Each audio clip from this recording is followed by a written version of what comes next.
We are live. And welcome everyone to this amazing Hello Pivot. If you don't know, you are with us today in the Hello LLC. And Hello stands for Helping Entrepreneurs Leverage Leading Edge Optimizations. And more importantly, it's about helping everyone live life optimally. That's what we do. That's what we're all about. And today, ladies and gentlemen, we have an amazing individual, Miss Leah Garcia. She is from Monterey, California. She's a financial professional. She teaches businesses how to keep more money. And more importantly, she has this amazing process that she's put together called the Wall of Wealth. And more importantly, she's a black belt as well. So watch out. She will just get you one time. If need be, we can go there if we need to. It's And okay. it is so amazing to have you with us today, Miss Leah. Is there anything that I missed that everybody else should know as well? You did an amazing job. So we definitely, and I do my Wealthy Wednesdays as well, that I've had you two featured as one of my favorite, all-time favorite guests. So absolutely. Thank you so much for that amazing introduction, Mr. Jones, because I can't even ever call you David because I don't even know you that way. We get Jones all the time. Yeah, I love it. That part. So, you talk about financial, literacy, and especially, to this younger generation, things of that sort. If you could, what are some of the older forms of money that we talk about compared to what some of the newer forms of money that we should be talking about? You know what I love is that I know this is going to be a gloves off conversation. A lot of times when I'm on these podcasts and stuff, we have to talk about traditional plans, which is going to be things like your 401ks and IRAs and 457s and TSP and all of those. And, there was a place for that. But really these days, the average person doesn't even understand the rules, laws, and regulations that govern their 401k. Employers don't match, and if they do, it's very, very minimal. So you're telling me that I don't know these rules of the game. I'm putting money into something that I accept all the risk, and you're not even giving me a match. Like, if you understood that, who would put their money there? Nobody. Unfortunately, a lot of baby boomers did. And I don't know if you realize, but the average 401k balance is less than $100,000. Wow. This is a crisis. So what are the new forms? We've talked about this, and I'm not licensed for crypto and those kinds of things, but really it is more the cutting edge.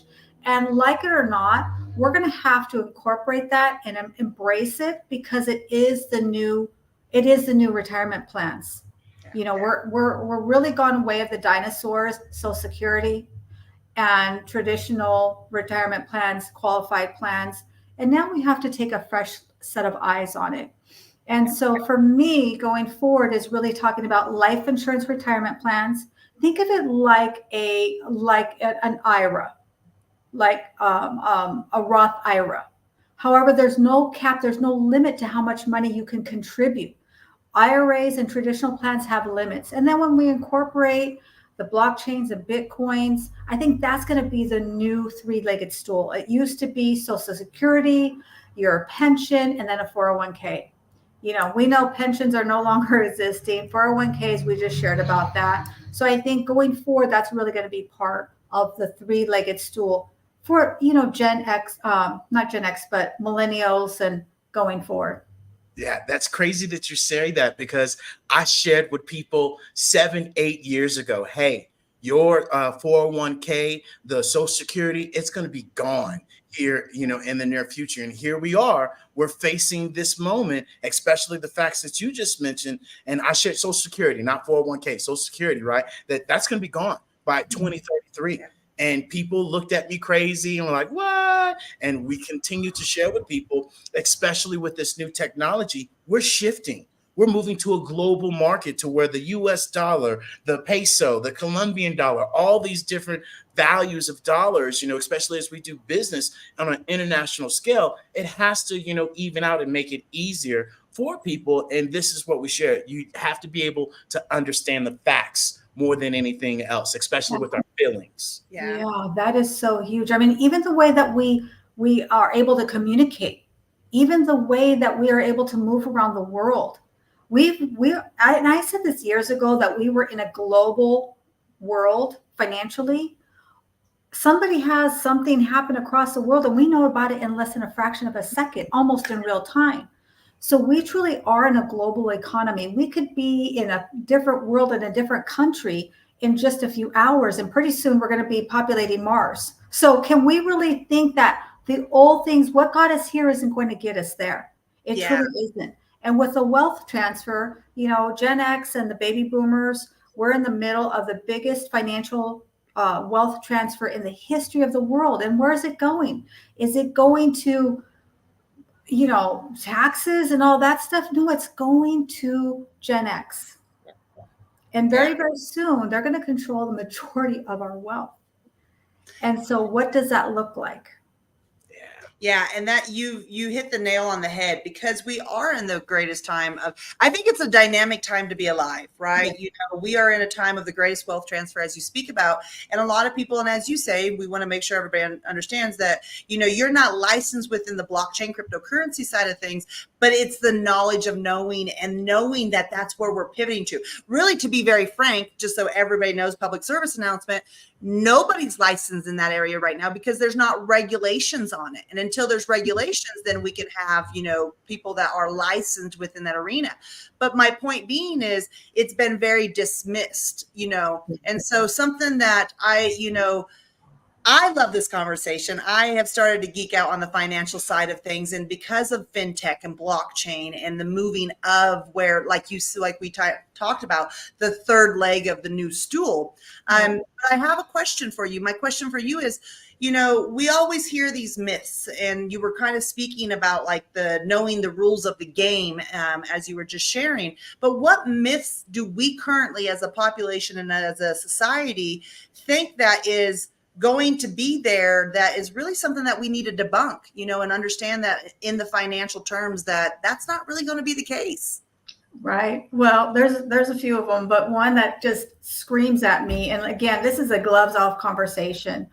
And we're talking about people who've been talking for years and decades about the same old traditional stuff. Yeah. Buy term, invest the difference. Listen, I still have people that want to do that, and they're 70 years old. And to buy a term insurance policy is $4,000 a month. Listen, that does not make sense, right? That's antiquated. It's outdated. There's a place for term insurance, and I absolutely use it. But to think that you're going to buy a term insurance policy, invest the difference, and now suddenly become out on the other end financially independent is completely it's ridiculous. I've never seen anyone do it, not once. I've been in the industry 18 years. I can count on one hand, not using all my fingers, the amount of people that I found that bought term insurance and actually invested the difference. And even then they were broke. Okay. I'm just going to call it what it is.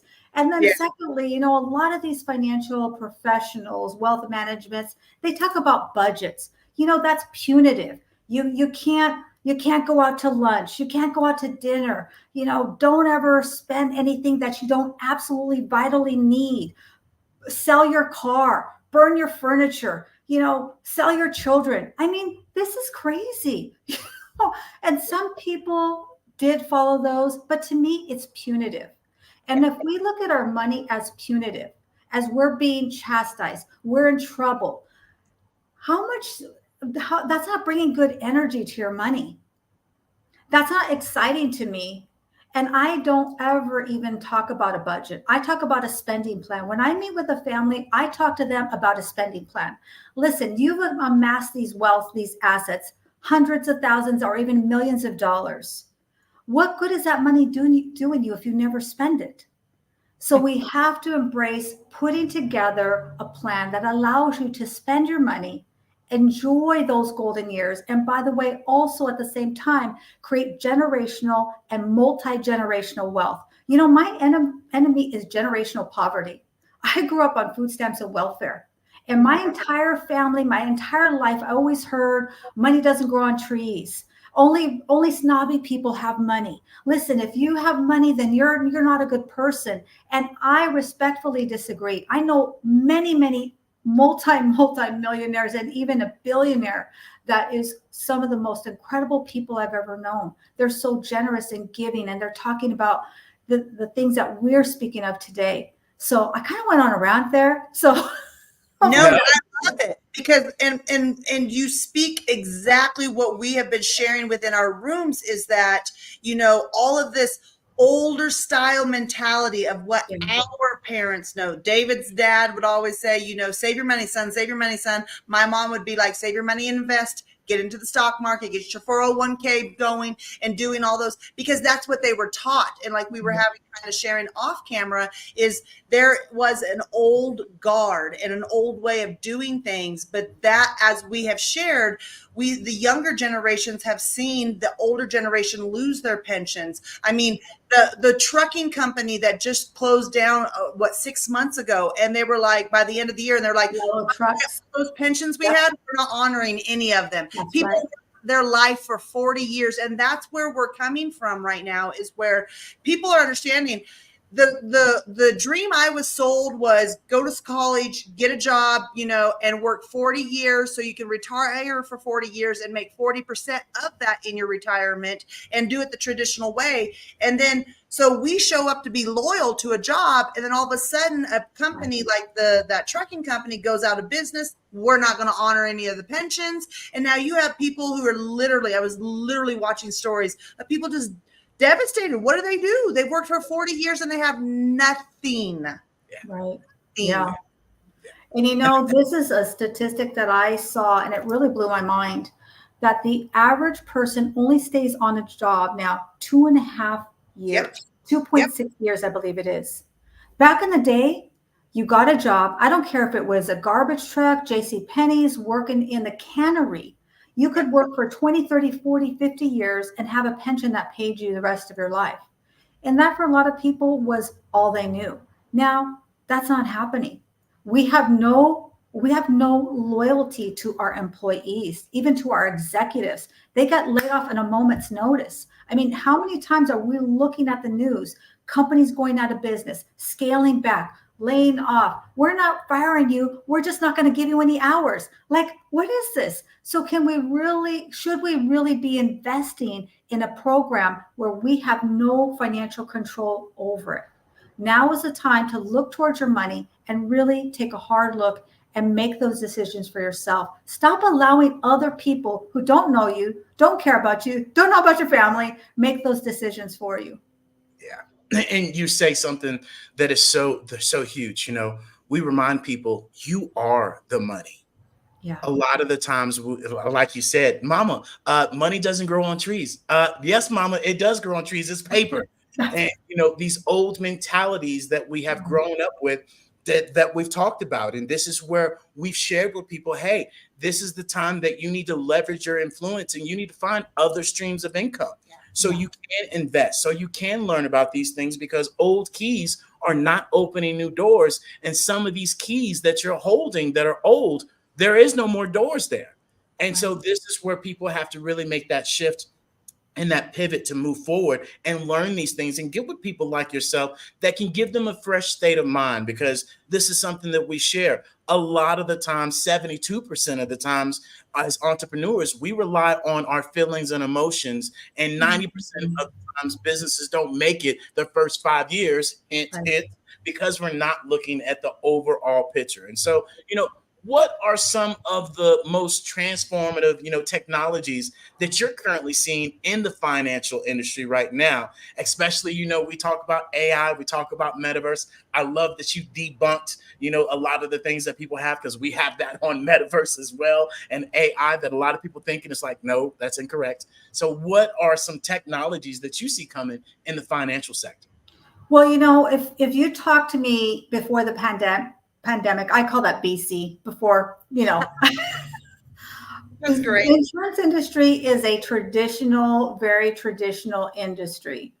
And I used to put over 60,000 miles a year on my car, driving around California to see people in person. And they always told us, you can't use technology. You can't use Zoom. Stay out of social media. In fact, it was a taboo. If you were on social media, you'd get a little side eye from your management. I'm telling you, it was like, no, this is traditional. And then what happened? The pandemic happened, and suddenly all these things where we're told not to do, they're like, get on Zoom. It's okay. You can do it it's compliant.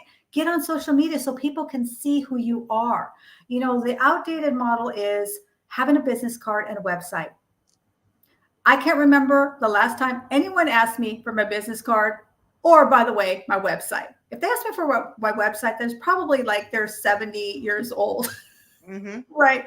So new technology isn't just about the systems in place that work behind the scenes, but it's also about embracing getting your voice out there. If you're not turning anyone off, you're not turning anyone on. Not everyone is going to resonate with my story, and not everyone is going to get excited about the wall of wealth. And that's okay. Just Because wow. I know more people. That's right. They're looking to them. Black belt. I'm looking for the people who resonate with me, who are on that same vibration with me. So the technology I see, and you folks talk about it all the time, the metaverse, social media, embracing, getting yourself out there, talking about something. Listen, you have got to have a story. You've got to talk about something of substance. If you're just going to get on social media and talk about all the same old stuff, wah, nobody can hear you. There's just too much out there. And also at the same time, I would say technology, you embracing AI. Yeah. And AI isn't just, sometimes people think that it's just about chat GDP, but there's so much technology that we're using behind the scenes that are bringing cutting edge solutions to our clients that we can give them information that we couldn't provide them even just 6 months or a year ago. Yeah. And so many people think that AI is a taboo, just like, you talked about with the financial sector. And this is where we share it with people. Technology is allowing us to get rid of the work that we didn't want to do. Yeah. It allows us to communicate and collaborate with something other than our mom, our sister, our brother, our cousin, our brother-in-law. It has these facts that we can go and ask and learn these things that we might not have caught on in the past, but now we can do. And now as we share with people, it's copy, paste, drag, drop. And anything that you want to do, build a business, learn, educate, however you want to do it, it's that simple now. And AI gives us that leverage. Yeah. And Wow. Speaking of AI, because as you said, like 6 months ago, a year ago, AI was really, a year ago, AI was not, it was just coming on the scene. It was just the new kid on the block. And so we've had AI since December of 2020 is kind of when the public launch of AI. AI has been around since, many, many years. Grammar check, Alexa, yeah, Siri. Those things. But the fact of now where it's helping us, and I want you to, kind of talk to us about, what are some of the potential risks of utilizing AI in the financial sector, in the financial planning and advisement, and what are some of the benefits of being able to utilize AI? Yeah, for sure. It's the risks of, being hacked. I mean, I read recently there's no such thing as a secure password. So really, what does that mean? We have to be vigilant. We have to really take care of our personal information as much as possible, and really incorporating things like, what do they call that? I have it on my phone so that people can't see you. You're the millennial. You know what I'm talking about. Like what is that called? Authentication factors. Authentication, but also when you go online so that people can't see where your location is. Like your VPN, yes. VPN, yes. You have to have the VPN. I don't even know what it is, but I use it. Okay. So different things like that for sure. But I just really think that there's always going to be naysayers. There are always going to be people that are doomsdayers. Listen, we have been around for a long time. We're not going anywhere. AI is not going to replace us or destroy us. I heard recently that the new currency isn't cash. It's not time. It's really the ability to think. Yeah. Because AI is going to handle all those basic things like balancing your checkbook. I remember when balancing your checkbook was a thing. You don't even know what a checkbook is. Nope. Right? But understanding that if you can critically think, that is really where you're going to have an opportunity to shine.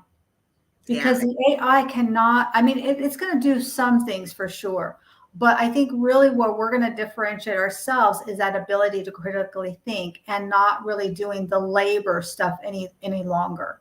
I mean, Yeah. we're seeing that. I just went to McDonald's and you can't even talk to a person there. I mean, it's all automated. I'm like, how do I order? Like, how does this work? But so that's what I see. Yeah. And you're 100% correct with the fact of David and I came back from Houston recently, and we sat down at a restaurant, and it was scan the QR code and pop up the menu, and you ordered right there on the menu, and it was just a runner who ran the food to you. And it was like, I was like, okay, well, what if I want some water? You had to, it was free, but you just had to put it on the thing, and it had to be submitted electronically through your phone. And literally we get back, and maybe 2 days after we got back, I saw a TikTok that had a robot who is now running the food from the kitchen to the table. And so, like you say, it is getting to the point where, we are going to be technology advanced, and we have to embrace it because, it is going to allow us. And like you said, AI is not going to destroy us. Yeah. It's going to be a huge, huge help for us. So, yeah. And I really think, I'm sorry, go ahead. No, go ahead. Go ahead. I was going to say that to just to add to that is that I really believe, for me, it gets me very excited because I think that the people who can embrace the technology, but at the same time still maintain their human aspect and be able to transfer that energy and communicate and leverage tools like the metaverse and, online and all of that, and transfer their knowledge and their energy is really where I think the rubber is going to meet the road. And that's where the true value is going to come. And that's what gets me excited. Because I feel that that's something that I feel like that's something I've been able to do. And it's in a process, right? I'm not done yet. It's not a finished product. But for sure, it has absolutely been transformational for my business and for my clients also. They know that they can see me on Facebook. They know they can find me on YouTube. They know they can come here and see and kind of get more of an idea of really who I am. The day and age of being a static photo somewhere that looks perfect, that's all, cropped and all of that filters is really over. I think if you can be really truly who you are, authentically, good, bad, or indifferent, at the same time, incorporate and embrace technology, I think that's really where I see it as being just the diamond going forward. Yeah.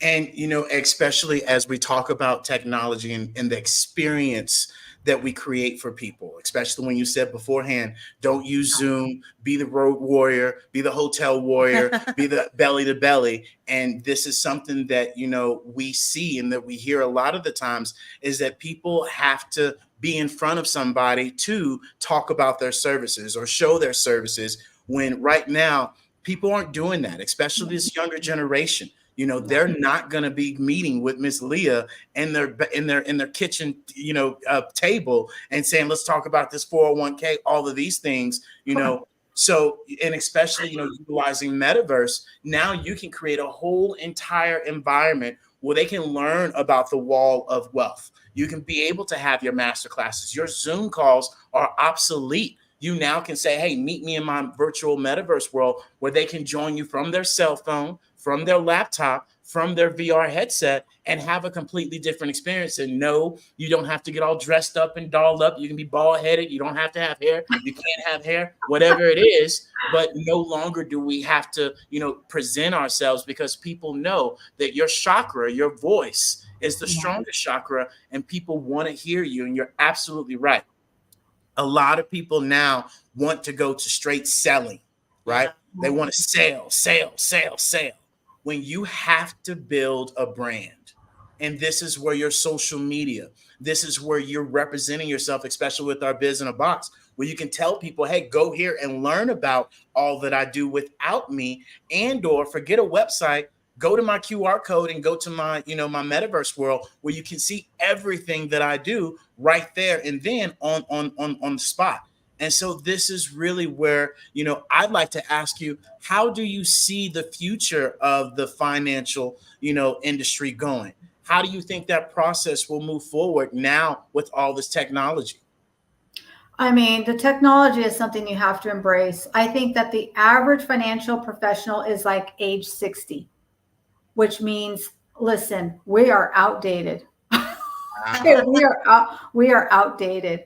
And so really my quest is to really build those relationships with the younger generation, not just from a perspective of being them being my client, but really understanding really how do they move? What's important to them? How are they interpreting this future going forward? And so really for me, because the majority of my clients are more towards retirement, I always look to find some way to get an introduction to their children in some form or fashion, whatever that means. Meet them in the metaverse, or sometimes we're in. I was laughing because sometimes you're even in the same room and they'll jump on their YouTube or something like that, right? So understanding that we have to be going forward, we've got to understand that we have to recreate ourselves if we're older and we think that we're going to continue going forward. I mean, it's just not going to happen. And just really being curious and being a student. What got us here won't get us there. Yeah. And that's okay. That's okay. We all remember things like, we were talking about like checkbooks and, different things like that. But understanding that there are new technologies that we have to embrace. And if we don't know them, then we have to be willing to learn about them. Yeah. And really for me, when I first heard about this crypto stuff, I'm like, what is it? Like, yeah, absolutely, it's moving my cheese, but I'm understanding that it is absolutely here to stay. So what does that mean? That means that I have to have some basic working knowledge around it. I have to understand how it's going to be incorporated into their financial plan, which, by the way, the Wall of Wealth does address that, just so you know. Okay, it's there.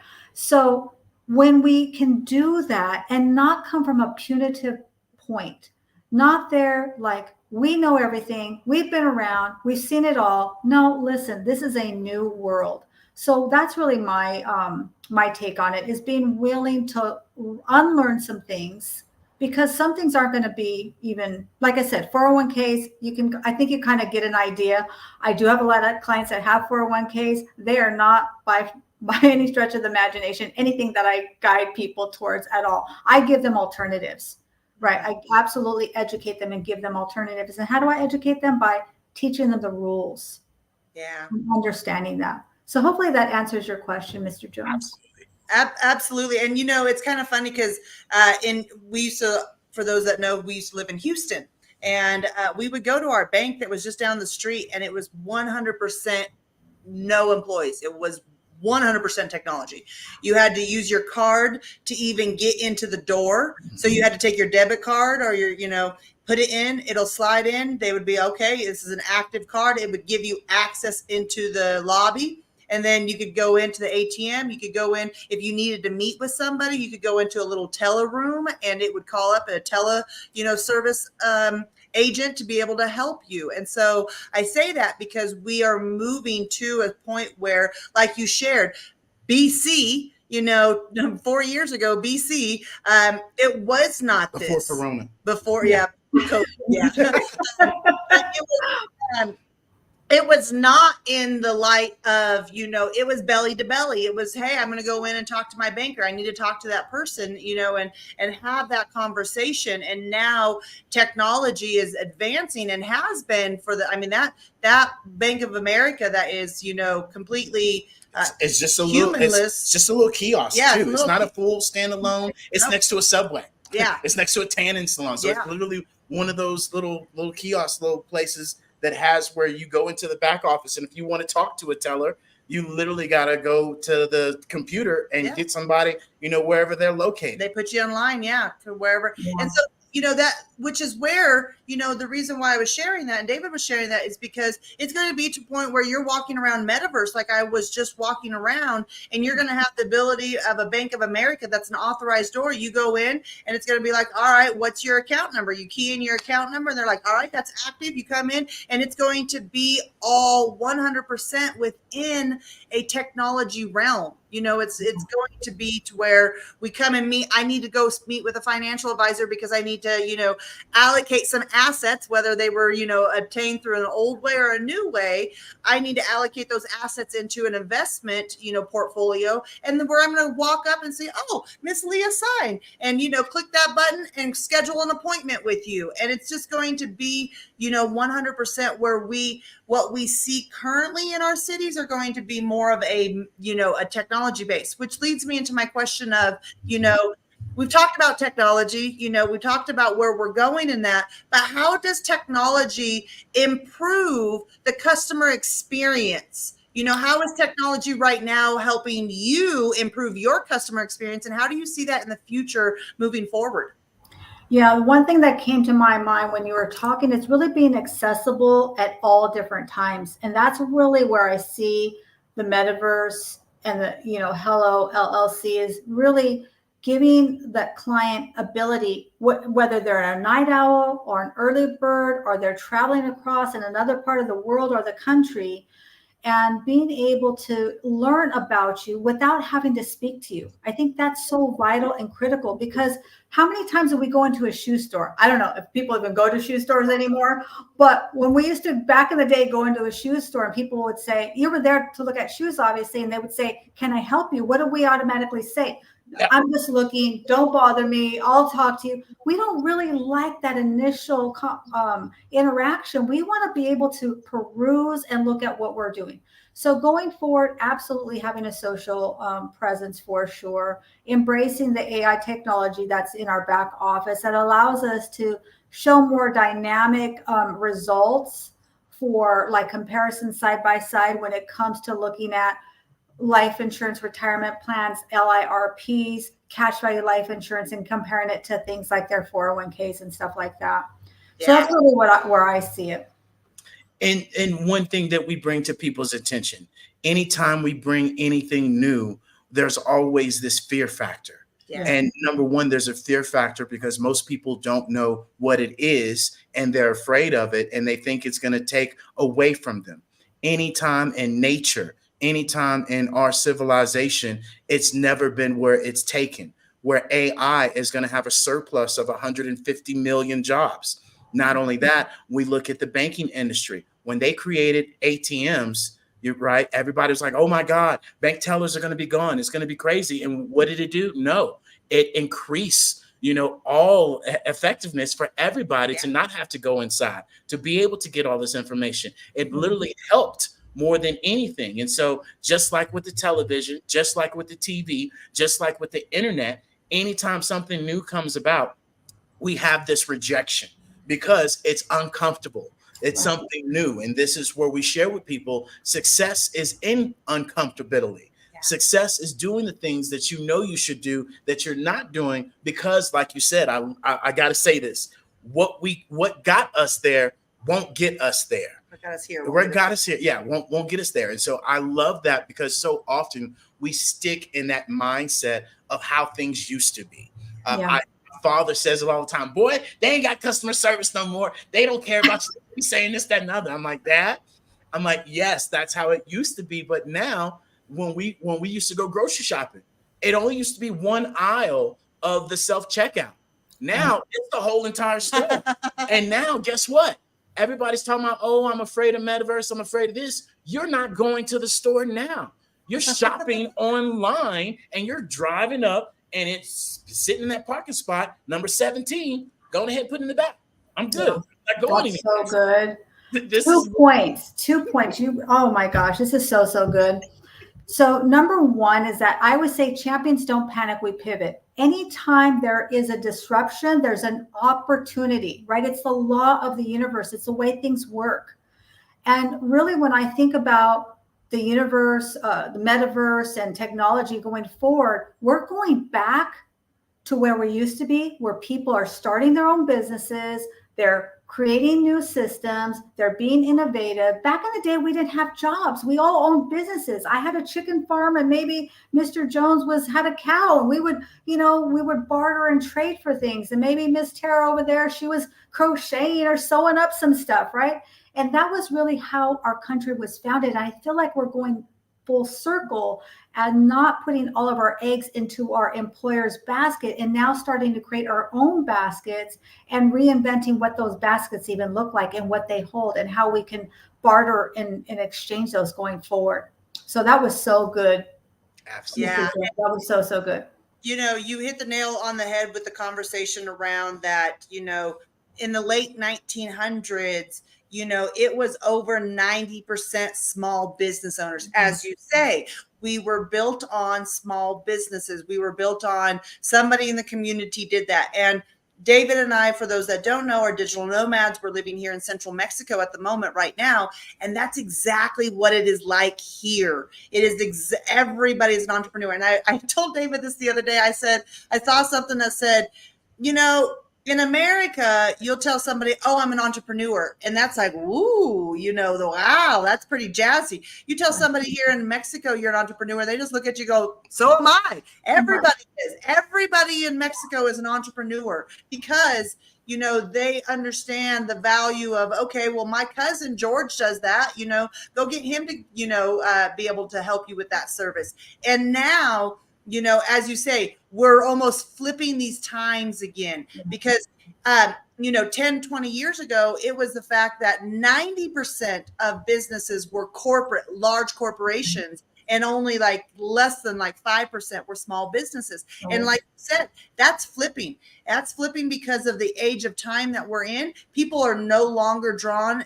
Let me tell you this, capitalism is gone. It's if you have noticed that people no longer want to be a part, just like we were having a conversation off camera, they want to know where their money's going, who it's supporting. And when they put that money to when we buy that, you know, that box of cereal or those shoes or what, that t-shirt or whatever it is, okay, what are you as a company doing in this world to make it a better world? And when we find out that you've been gouging us and raising the prices and you're putting stuff in our food that we shouldn't be eating because it's making us sick, people are saying no more.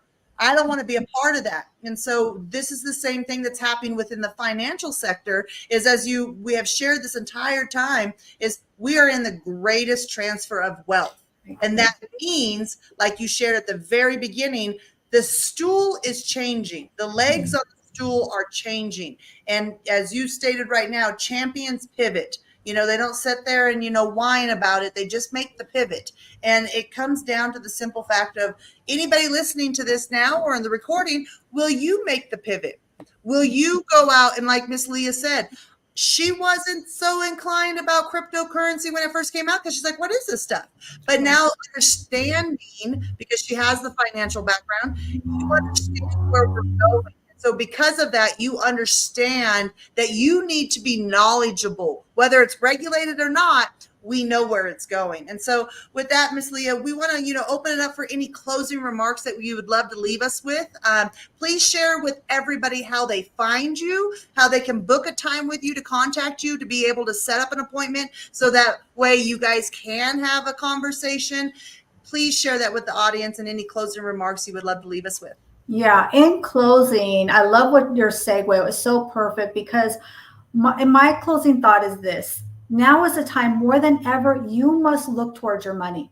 It's no longer a time where we can bury our head in the sand, think that we're going to invest in a 401k and some Apple stock and suddenly mysteriously find our way financially independent in retirement with no debt and, you know, on our zippity-doo-dah way. It's not going to happen that way. Now is a time when we have to take a proactive and holistic view on our money. Look at everything that we have, not just what you're accumulating, but how are you going to protect, distribute, and transfer that wealth?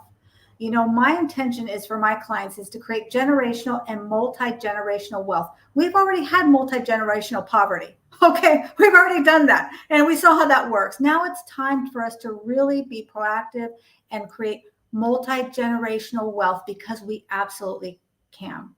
And my best social media is LinkedIn. I'm always on LinkedIn. You can message me there. You can also go there and download my free Wall of Wealth ebook that I'd love to share with you, and reach out to me there. And also you can find me at the Wall of Wealth on YouTube as well. Send me a private message. And if you are old school, you can even call me 408-625-0613. I know what a telephone is. It's one of these things, okay? Just in case you don't know. So there you go. Thank you so much, you two. You're, by the way, this is my most favorite power couple on social media. I sit on LinkedIn, but they're everywhere. So I just have to say it. They're my favorite power couple on social media, on any platform. They are truly, truly what you see is what you get. If you haven't seen my interview with them, it is incredible. I mean, we cried, we laughed, we bonded. I mean, we sang, we did it all. So if you haven't watched it, please check out my Wealthy Wednesday with the two of them, because they were definitely the perfect 1-2 punch. With that, I hand it back to you. Well, thank you, Miss Leah. We greatly appreciate it. When we did that on Valentine's Day, that was an absolutely amazing conversation. And, this is where we share with everyone, collaboration is the new currency, and the new currency is energy. And as you shared, earlier, the new currency is also thinking. And we have to get outside of that old traditional way of thinking that you do you, I'm going to do me, and let's see who gets to the top and let's race. And those days are over with and done with. Now it's about us collaborating, because there's enough abundance for us all to win, especially as we move to this global market of 7.5 billion people, that we all have a story. We all can share our glory that can help somebody with their actual, landmines that they're going through. It helps us remind us of where we are and how far up the mountain we've came. And even more importantly, it allows us to understand that with this new technology and this new wave of thinking is amazing. And as I've been sharing, Tara's been sharing, as we look at these three different segmentations, the metaverse, this Web3, this AR, this VR, the new future, the Web3 is nothing more than the new world. As we talk about these NFTs and the infrastructure of the actual new world, and then this cryptocurrency and finance is our new financial sector. And so we have to be able to learn all three of these things. And as you said from the beginning, most people don't know the rules of the game, but they're talking about the game. And most people, not only that, are still in the bathroom stands at the stadium writing, call who so-and-so, and not even sitting in the stadiums, right? Or not even on the sideline, but they're talking about people in the actual game, or what they should do in the game when they're not in the game. And this is where we share with people, show up in your life and press the button, right? Get with Miss Leah and have that conversation, because I remember as a youngster talking about money. I don't want to talk about that. But if I had known what I know now, I would have had this conversation a long time ago. So do not be afraid to ask questions. Do not be afraid to learn these things. And Leah's a great person that you guys can go and get her actual, the Wall of Wealth. That's an amazing ebook. It's free. So go press the button and go learn something, and then get curious about it, right? We spend an average of 2 hours on social media. Take some of that TikTok time, that Instagram time, to really go and, take that time and go have a meeting with Miss Leah. And so we encourage you guys to really reach out and definitely come back and visit us. We have our weekly events every Tuesday for our how-tos at 4:30. Come and join us for our Wisdom Wednesday at 4:30 as well. And then, of course, we always have a special guest that comes and join us on our Hello Pivot on Thursdays at 6:30. But more importantly, speaking of pressing buttons, we want you guys to come and visit us in our Hello Plaza in the metaverse, where we have our Hello Plaza storefront, where you can put your store, your business in the metaverse. You can tell customers, I no longer meet on Zoom. You come on in here and we have an interactive conversation where I can do everything and more that I couldn't do in Zoom. And so we encourage you guys all to definitely buckle up, buttercups, because the future is here and it's not going anywhere. It's just up to us to take the step forward. Absolutely. And so at the end of the day, we greatly appreciate you, Miss Leah, for coming on, for sharing the amazing information that you did. Please, we encourage anybody and everybody to go have a conversation with Miss Leah, because really, we all didn't pop out of the womb knowing any financial literacy. This is taught, not caught. Isn't that what the thing is? Financial literacy is caught, not taught. There we go. I always get it backwards. But my point being, at the end of the day, is that you have to be in the vibration to understand. And if you would ask me 5 years ago, 6 years ago, I wasn't interested in it. Now it's all I ever talk about, because I understand where we are, and with one of the greatest wealth transfers there is happening. put yourself in the position to where that you will be winning instead of being left out and kind of sitting on the bench going, well, what happened? You got to get curious, y'all. So get curious, go contact Miss Leah. And thank you so much for your time today. We greatly appreciate you. And at that, love, kindness, and integrity. But most importantly, commitment. There we go. And until next time, y'all. Toodles. Toodles. We love you and thank you. And we'll see you next week. Doodles. Bye-bye.